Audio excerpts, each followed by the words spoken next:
Bag. Miss Bag will be the carrier of our entire story as a people in this country as we make this glorious transition. Anything that you may have that may fall into that category, please feel free to drop it on in, and it will be sure to meet you at your final destination. I repeat, once your ticket has been scanned, please continue to walk forward into the boarding area. If you look back, the powers that be are unfortunately forced to morph your melanin exterior into that of a privileged white male. That is a scene from the new Broadway show Ain't No Mo. Despite drawing rave reviews, sparking widespread interest, just 1 week after opening, the show announced it will end its run this Saturday after struggling at the box office. That is, unless the production can rally audiences and boost ticket sales enough to change that decision. The Hollywood Reporter describes the show like this, quote, the provocative comedy, which asks the question, what if the U.S. government attempted to solve racism by offering black Americans one-way plane tickets to Africa? Features an all-black cast playing out the characters' responses over a series of sketches. And joining us now, award-winning performer and playwright Jordan E. Cooper. He wrote and stars in Ain't No Mo. He is the youngest black American playwright in the history of Broadway. Jordan, good morning. It's so great to meet you. Thanks for being here. Good morning. Thanks so for having let's me. talk. Let's get right into it. The Yes. here and now. This is there's some urgency to this. Yeah. You all hope to get enough people in the theater, sell enough tickets to keep this thing going so more and more people can see this masterpiece of yours. So what do you need today? Yeah, so today we just need community support, you know.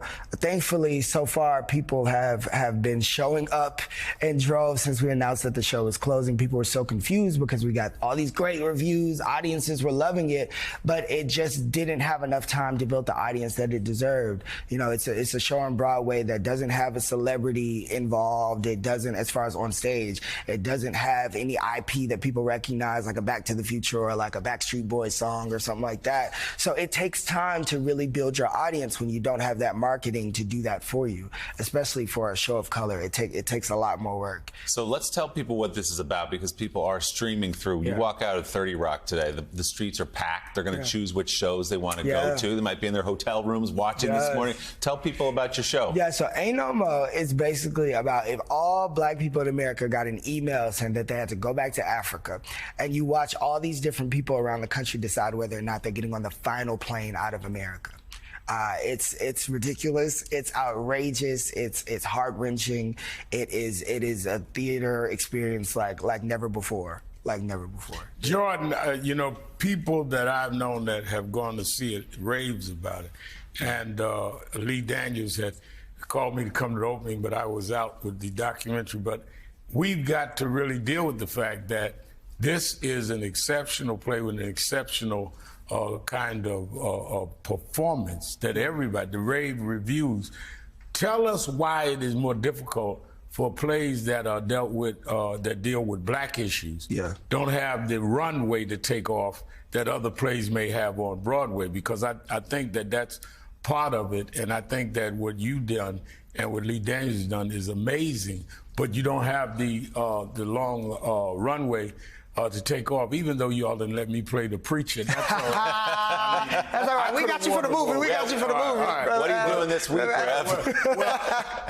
I'm in town this weekend doing Come on now. Nation. Come on I now. just want to make sure the play is there, and I'll be there. Yeah. And some of my young people now. All right, we'd like to put you into that role. We're going to buy some tickets. Yes. Tell us about the difference, because I don't think people understand the economic and business problems that are connected with Broadway, particularly people of color. Absolutely. So we see examples of this with shows like K-pop, which just closed after a short run about, you know, the Korean sensation. And it was the first Korean composer on Broadway, and they shut down, right? And then Ain't No Mo comes right behind it, just opened, and then a week later, shut down. And I think what we're seeing, especially with this show, is that The same way, I always say the same way that the government is strategic about putting liquor stores in black neighborhoods and prisons in black neighborhoods, Broadway has to be strategic about putting black shows in black neighborhoods. Because we just don't have, a lot of black folks don't think that Broadway is for us. Why? Because we're not always invited. Right? And I think that this show, it takes time to build an audience. Like I said, when you don't have a Denzel right on stage doing the thing, you're just depending on the work. And somebody had to go see Denzel in a Soldier's Play in order for Denzel to become Denzel, right? But the thing is that people don't know about it, and we didn't have time to let them know about it. We didn't have time to put billboards on 125th and Malcolm X. We didn't have time to put billboards in the subway stations and on Church Ave in Brooklyn, you know? Right. And I think that... And maybe not the budget. Exactly, not the budget either, because once again, we're not any recognizable stars. We're just depending on this harrowing story, this amazing story to get us through. And so right when we open, we discover that, hey, nobody's coming, but it's like, nobody comes right when the show opens. That's not how that works, right? So it's like, really, we wanted enough time to try to build the audience that the show deserves, because we have to change the way that Broadway marketing happens. They market towards the same people who want to see Bette Midler and Hello Dolly. The problem is I didn't necessarily write Ain't No Mo for the same people who want to see Bette Midler and Hello Dolly, unless you're me, because I'm both, right? But we have to really let people know who don't traditionally know that they're invited to the theater, hey, this is for you. And I wrote this play specifically as a church sermon. Literally each scene is like, no, we're going to have a good time. We're going to shout amen if you want to shout amen. We're going to dance in the aisles if you want to dance in the aisles. And I don't think Broadway is used to that. And I think in order to get the people who the play belongs to, we needed time for the audience to build and for those reviews to do what they wanted to do. Yeah. It's like we're going to get Rev that cameo. Everything's going to change. Yes, come on now. Everything's going to change. Come on now. All right, so if you're in town, Ain't No Mo is at the Belasco Theater right here in New York City. As we said, the reviews are rave. It's a really remarkable piece and great work and great performance by you.